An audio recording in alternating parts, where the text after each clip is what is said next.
manusia mulia hadir dalam kehidupan di muka bumi ini. Di antara manusia yang paling mulia adalah para nabi. Dan para nabi itu disertai oleh manusia-manusia mulia juga. Baginda Nabi Muhammad SAW disertai oleh para sahabatnya yang mulia.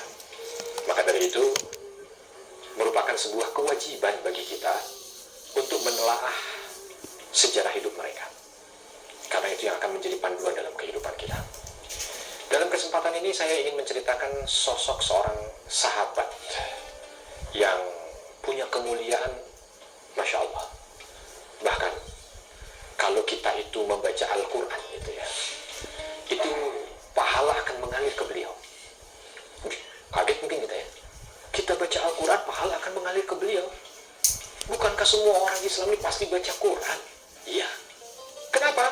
Nah, di sini rahasianya. Sahabat yang mulia ini dikenal dengan julukan Katibul Wahyi. Sahabat yang mulia ini punya gelar atau julukan Katibul Wahyi. Apa itu Katibul Wahyi? Penulis wahyu. Penulis wahyu. Mungkin ini clue-nya sudah dapat nih teman-teman. Jadi kenapa kok beliau bisa sampai begitu ya? Jadi semua orang yang membaca Al-Quran pahalanya bisa ke beliau. Tapi belum lengkap. Nanti kita akan ceritakan sampai selesai. Sahabat yang mulia ini bernama Zaid. Bapaknya bernama Thabit. Ya, berarti nyebutnya gimana? Zaid ibn Thabit. Ya, Zaid bin Thabit. Zaid bin Thabit ini adalah seorang yang lahir di Madinah. Berarti kalau menyematkannya biasanya ditambah dengan kalimat Ansar. Kalau yang datang dari Mekah namanya Muhajirin, tapi kalau yang tinggal di sana Ansar. Ya, makanya kadang beliau disebut dengan suku dan julukannya gitu ya. Maka Zaid bin Thabit Al-Khazraji Al-Ansari. Al-Ansar berarti lahir di Madinah. Betul, beliau lahir di Madinah. Ya, beliau lahir di Madinah.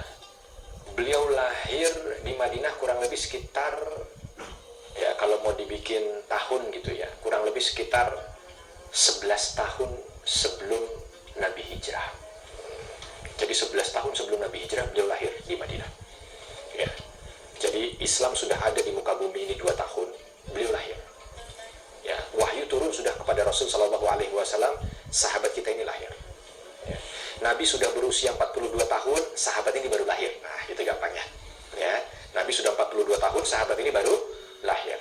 Dan lahirnya bukan di Mekah, lahirnya di Madinah. Maka beliau tidak pernah terkena dakwah, termasuk keluarganya juga tidak pernah terkena dakwah selama beliau di Madinah, karena dakwah awal itu hanya di Mekah saja, belum keluar kemana-mana.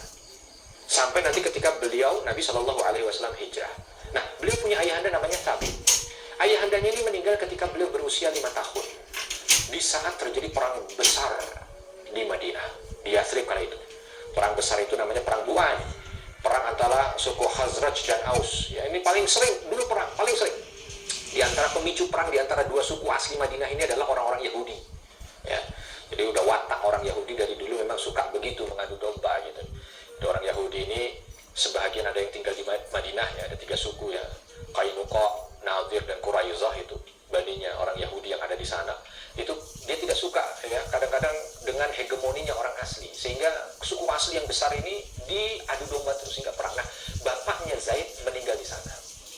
Dan itu Islam belum sampai, atau ajaran Nabi Muhammad SAW belum sampai di Yathrib, sehingga bapaknya meninggal bukan dalam kondisi muslim. Lalu ibunya menikah kembali. Nah, bapak sambungnya Zaid ini baru ya merasakan nikmatnya Islam. Bahkan dalam baiat Aqabah pertama, yang orang datang berbondong-bondong dari Madinah untuk berbaiat kepada Nabi dan menyatakan syahadatnya kepada Nabi, ini ayah dan ibunya sudah ikut serta. Nah, Zaid bin Thabit sudah masuk ke dalam Islam di masa-masa itu. Jadi kurang lebih masuk Islamnya itu kurang lebih sekitar usia 8 atau usia 9 tahun. Ya. Sampai Nabi datang. Nah, begitu Nabi datang senangnya luar biasa. Datang ke Madinah hijrah ya. Termasuk diantaranya Zaid bin Thabit. Senang luar biasa. Bahkan saking senangnya, usia kala itu sekitar 11 tahun berarti ya, kurang lebih ya, 10-11 tahun. Usia SD anak kelas berapa berarti sekarang? Kelas 5. Itu saking senangnya, beliau itu tidak pernah mau jauh dari Nabi. Selalu nempel dengan Nabi terus. Ya, mungkin beliau masih anak-anak jadi lebih mudah gitu ya. Ya, untuk bisa manuver ke kanan ke kiri, tapi pengen dekat dengan Nabi terus, pengen dekat dengan Nabi.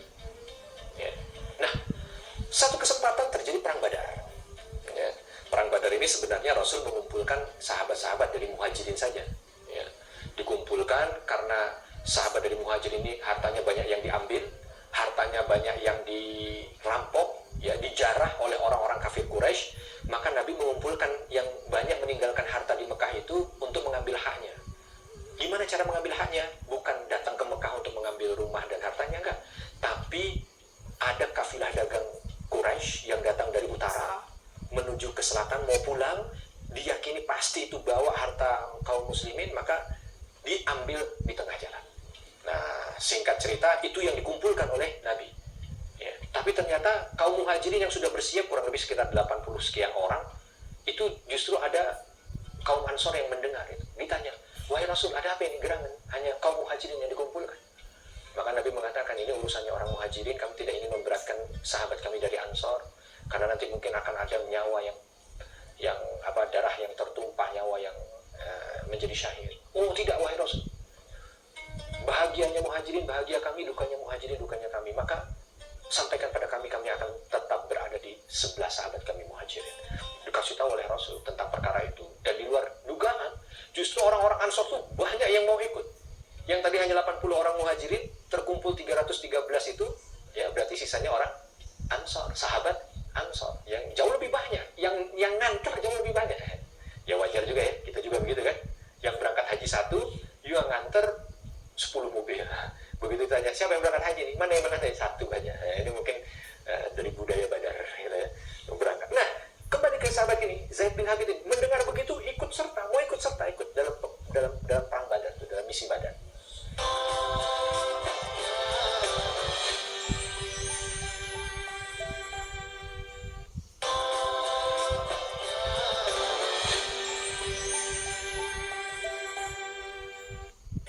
Cuman masalahnya Nabi seleksi. Nah, kala itu sahabat Zaid bin Thabit ini nggak masuk seleksi. Sebab ketika diseleksi, Nabi menyeleksi mereka dengan senjata mereka. Nah, Zaid bin Thabit ini bawa pedang, yang pedangnya itu tingginya lebih tinggi pedangnya dibanding dirinya. Nah, Zaid bin Thabit punya tipe perawakan yang tidak tinggi besar ya.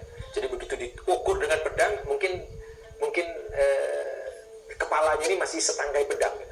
Ya bayangkan gimana mau ikut perang kalau begitu ya, pedangnya setinggi badannya kan nggak memungkinkan, maka nggak bisa. Dan ternyata ketika tidak diperbolehkan itu menjadi sumber kesedihan buat Zaid, ya karena momen itulah beliau tidak bersama dengan Nabi, padahal selama ini selalu dekat dengan Nabi, selalu bersama dengan Nabi, harus pisah dengan Nabi. Maka dia adu sama ibunya, ibu, ini momen yang sangat menyedihkan buatku untuk berpisah dengan Nabi. Tapi ibunya membesarkan.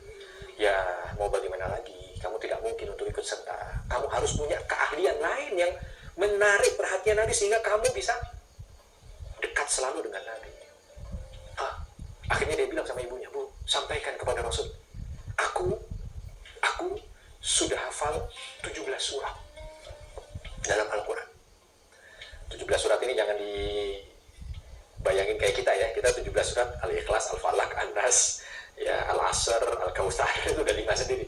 Ini 17 surat yang panjang-panjang. Kalau dibikin juz hampir 11 juz. Dan ini dihafal sebelum Nabi datang ke Madinah. Jadi ya Zaid bin Thabit minta, sampaikan ini pada Rasul. Aku sudah hafal 17 surat.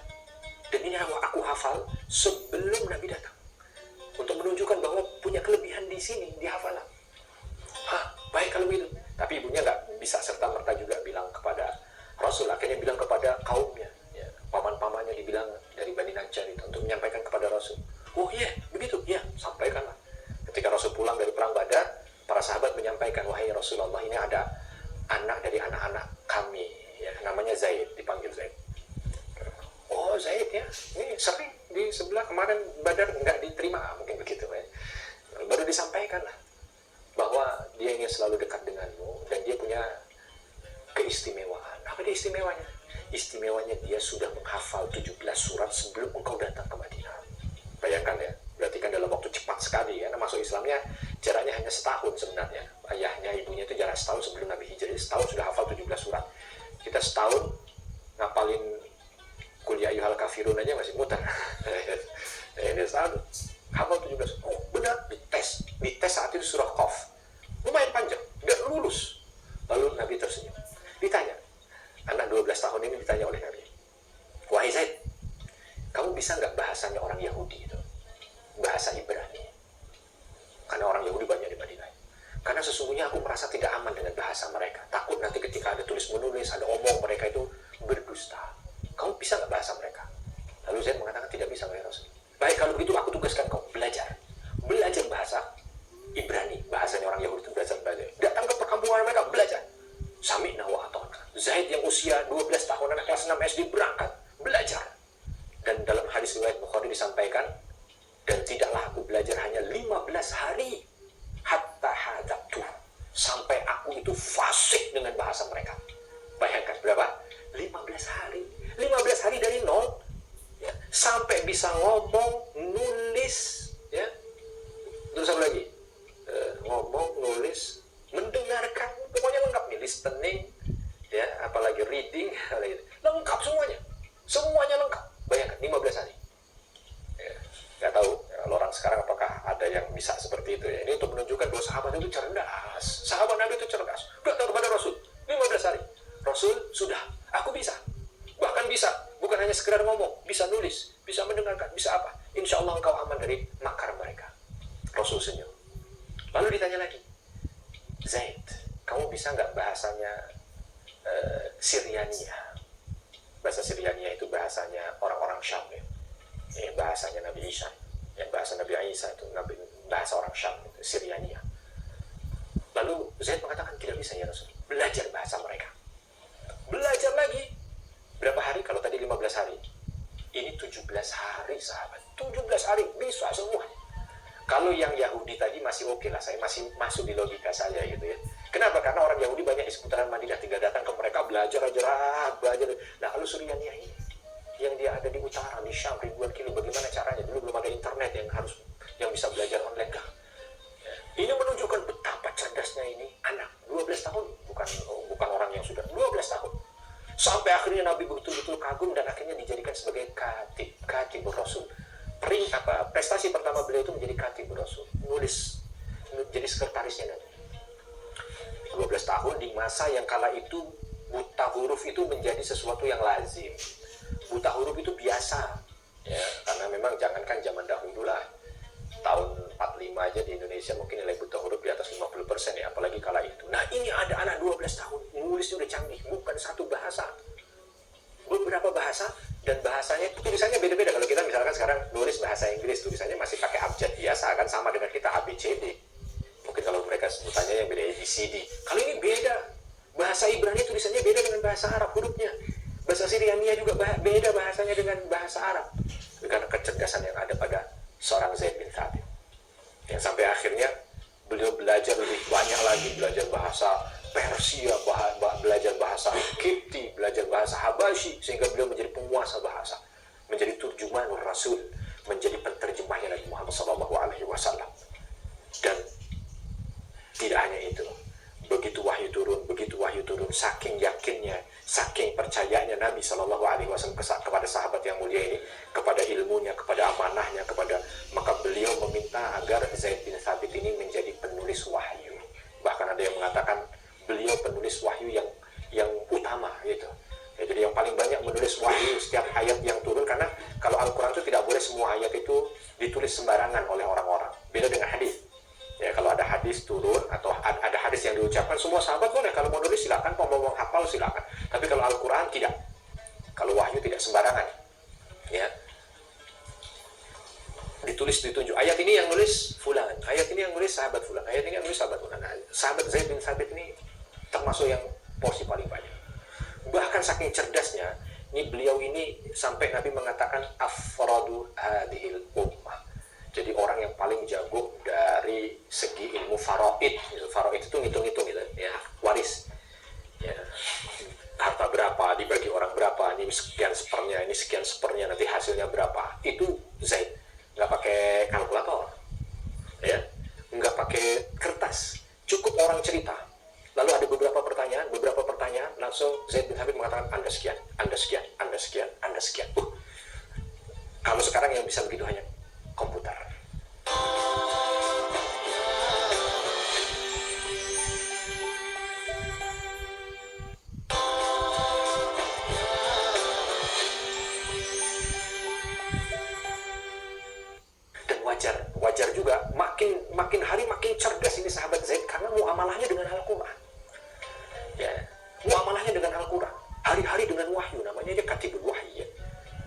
salah satu isyarat gitu bahwa orang itu yang dekat dengan Al-Quran itu pasti cerdas, pasti cerdas. Ini satu di antara cerita ribuan sahabat mungkin ya, yang kecerdasannya itu begitu brilian. Kalau mau ditanya, bukan karena latar belakang tempatnya ya gurun pasir, bukan karena makanan juga. Oh ini mungkin makannya banyak keju, mungkinnya enggak juga. Makanan standar, makan kurma, tapi karena muamalah dengan wahyu, maka kecerdasannya itu luar biasa. Bahkan yang dahsyatnya lagi, sahabat yang mulia ini, kalau beliau itu ngomong, itu bisa membuat banyak orang ridho. Ya. Jadi omongannya itu teduh ya. Terus kalau beliau memutuskan satu perkara, itu ridho. Banyak sekali hal-hal yang hampir saja rusak atau hancur, itu bisa diselesaikan. Contoh mungkin kalau bahasa kita sekarang, ada suami istri yang sedang cekcok gitu ya, sedang rame, hampir aja cerai. Sahabat ini datang, lalu mengucapkan hanya beberapa kalimat saja, langsung membuat keluarga ini rukun lagi. Masya Allah. Dan wajar, karena muamalahnya dengan wahyu ya, yang ditulis dan yang dibaca hari-hari wahyu dari Allah Subhanahu wa Ta'ala, sehingga berpengaruh dengan kalimatnya. Mungkin beda dengan kita ya. Kalau kita ngomong, kadang-kadang datang ke keluarga yang harmonis-harmonis saja, kita datang, kita ngomong mau cerai. Nah, maksudnya enggak. Ini guyonnya. Ya.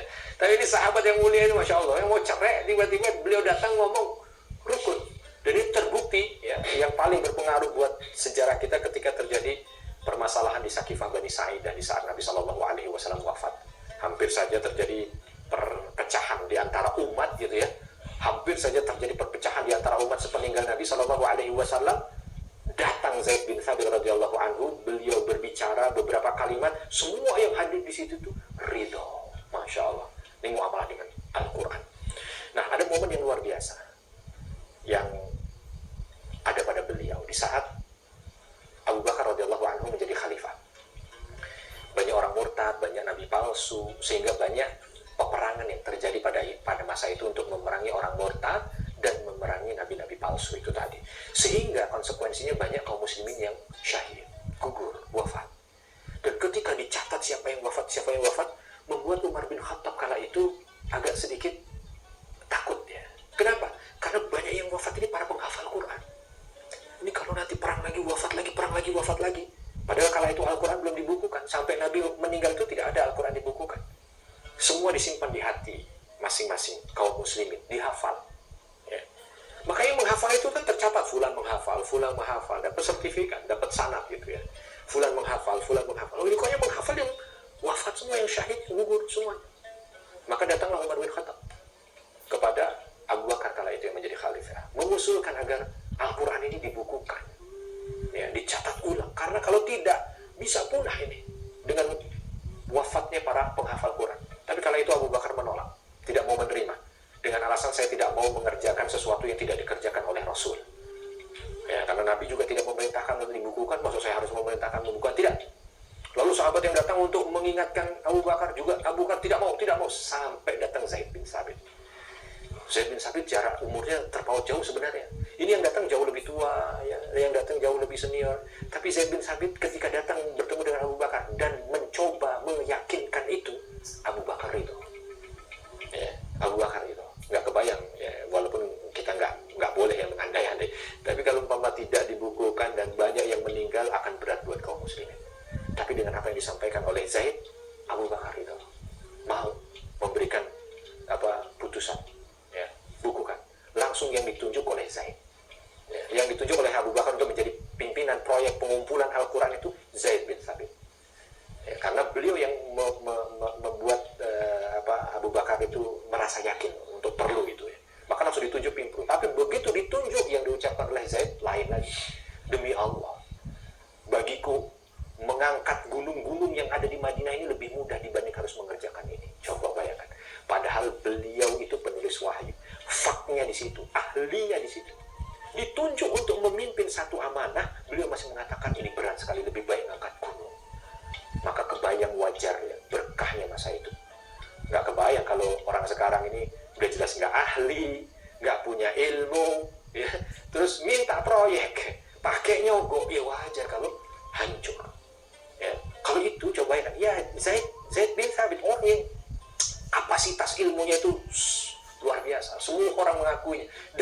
itu yang memang bidangnya masih mengatakan lebih baik, lebih ringan bagiku mengangkat gunung-gunung yang ada di Madinah ini dibanding harus mengangkat amanah ini. Tapi dikerjakan dengan hati-hati dan amanah dan selesai. Sampai akhirnya dibukukan, Abu Bakar wafat diserahkan kepada Umar bin Khattab, sampai pada Utsman bin Affan, sampai pada Utsman bin Affan. Nah, di masa Utsman bin Affan, Islam sudah meluas ya dari ujung timur sampai barat. Timurnya sampai Asia Tengah, baratnya sampai hampir ke Maroko, ya luar biasa panjangnya. Lahjah di antara satu dengan yang lain berbeda, sehingga ketika membaca Al-Quran banyak yang berbeda di sana.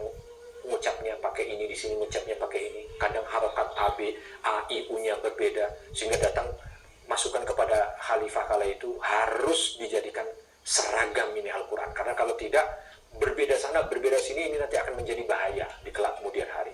Makanya Utsman bin Affan radhiyallahu anhu memberikan putusan semua Al-Quran harus dibawa menuju ke pusat ya, untuk dikumpulkan semua, tidak boleh ada yang pegang Al-Quran, lalu di pusat ditulis Al-Quran. Dan itu yang menjadi kepalanya juga adalah Zaid bin Thabit.